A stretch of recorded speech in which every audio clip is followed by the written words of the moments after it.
Yo, what's good? It's Luby here. And I just want to talk about high school romance, a story about high school romance, my own experience. The story took place in freshman year, which is kind of crazy because I'm really graduating now. It makes me feel so old.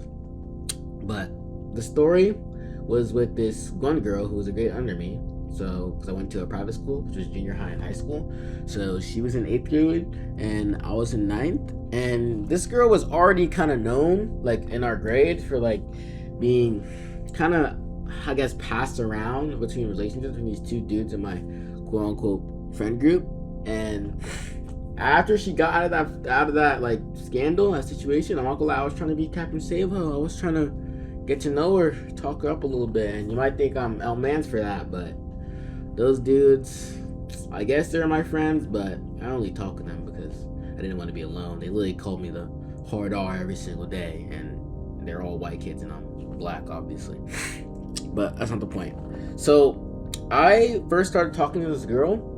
It was homecoming night, and I ended up not going because I didn't have a date, and I just didn't feel like I just had any place there. And obviously, she didn't go because she was in eighth grade, so homecoming's a high school event, and she was asking me like why I didn't go and stuff like that. And, I was trying to do a little bit of sympathy bait, being like I didn't have a date or whatever. And that's when we first started chatting it up a little bit.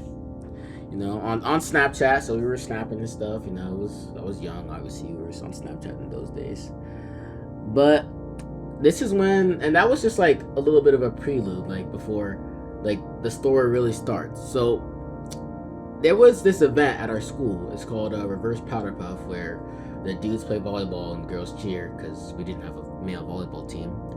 And it's like a big thing. So like even like the middle schoolers were like popping up to it. But the event really didn't matter because we lost first round to the seniors. It was freshmen versus seniors volleyball, and we lost. But eighth grade and ninth grade had this thing where we all just went to the McDonald's near our school to meet up. And there, I'm guessing I didn't really try to tell anyone about like that I was trying to like talk to her or anything. But I guess she told her friends or whatever. So like they were like texting me, like trying to like tell her that she wanted to like, kiss me and stuff like that, and she wanted to like be with me. And I was trying to play it cool and stuff like that, so it didn't make it seem like, so I didn't seem like I was so desperate, even though I hadn't even kissed a girl yet. So you might think that things are going smoothly, and you'd be right, except I haven't really talked about the reason why the video is named this in the first place. So there was this transfer student, and you know how you hear those stories on like TikTok and stuff, how like the transfer students come to school and everyone just like glazes them, and like all the girls fawn over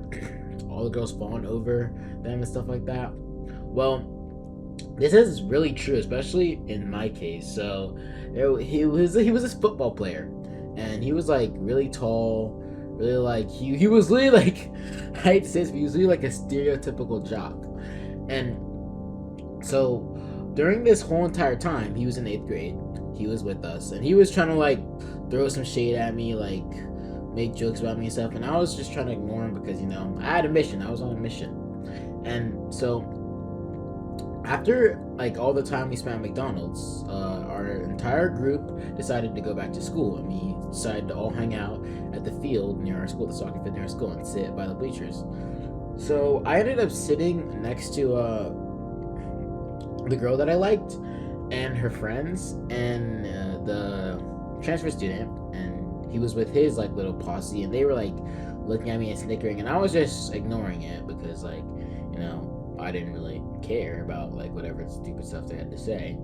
And the thing that happens next, to be honest, this is probably like the most embarrassing thing that's ever happened to me. And so I'm not the biggest person. I would say I'm a bit on the shorter side. I'm not like super like short, but I'm not like tall, really much taller than he was bigger than me, obviously, like just getting that straight. And what he did was he came behind me and he picked me up like by my waist, and he carried me and threw me into the field. And it had just rained and it was dirty, and I was wearing white, so I got all like muddy, and his little posse was recording me, and everyone, including like the girl like our friends, they were all laughing at me, and not gonna lie, I was kind of like, I was hella salty, and I ended up just leaving, like going back to McDonald's, like stopping at a gas station and just spending like the rest of the afternoon there just chilling. And after I had like gotten news that she had already left and stuff, I was like looking at, like, I was talking to her on Snapchat and I realized that she was at the the grocery store near the McDonald's with her family or something, like picking up, groceries. It's a grocery store. And I decide to, like it's in some sort of romance movie or something, like just start running all the way to the food line, or to the grocery store. It's called food line. To the grocery store, and I like literally call her name out, like I'm in some sort of like cheesy romance anime, and wave bye to her, and like I try to like this is gonna like corny thinking back at it, but like I like blow her a kiss, and she actually like blows him back, and I think that's when like our relationship, well, that's what I thought, our relationship like grew. Like I knew that she'd actually like want to be with me. I thought like I was in that. But so after that day, like it was going pretty nice. Like we started FaceTiming more and stuff, started like texting even more, and it was nice until one day she ended up adding, we were on call, and she ended up adding the transfer student to the call. And not only was he like trying to little bro me and stuff like that, like he was trying to hit on the girl that I liked, like in the most like obvious, like weird ways. Like the worst thing that he did like on that call, so I don't even know if I want to, like, this is so weird to say, but he screen shared his phone, right? And he was like showing, well, not only was he like showing like weird stuff, like he was trying to like show his like sex tapes and stuff like that, but he showed his Snapchat, and he showed the girl that I liked, her nickname on there, because you can have like custom nicknames. And I kid you not, this is what his nickname was for her. It was quote unquote Miss Guy. And I don't know what like girls like in this modern generation, I don't know what like they find attractive, but like I guess that did a thing, because she was like, oh my god, it's like when you like tease a girl and it's like, oh my god, stop, I hate you, you're so sad. It's like that's basically what happened that whole entire time while he was like bitching me.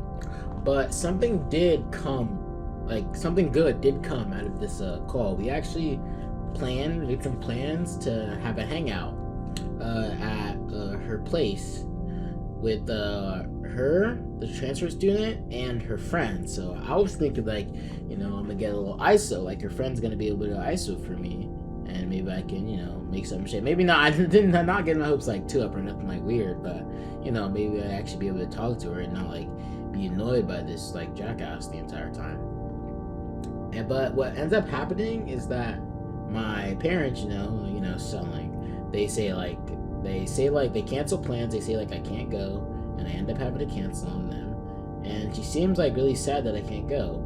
But as like the day of the hangout, when I'm at home and I'm still like trying to talk to her, something like straight out of a horror movie just happens. Like the someone's life, by the way, like TikToks, like it was my life. I get some snaps from her, and they are not only like pictures of like him giving her a piggyback ride and like taking pictures in the mirror. There's a video of them literally like making out like in my face, and I'm not gonna lie, that's like the moment I just realized I just got cucked. Like all this life I was just getting played, and now I'm just a cuck. So moral of the story is don't be Captain Sabo. And that's it for the video. If you guys want some more videos like this or some live commentary, let me know in the comments. Thank you for watching. Be sure to like, subscribe. I'll see y'all later.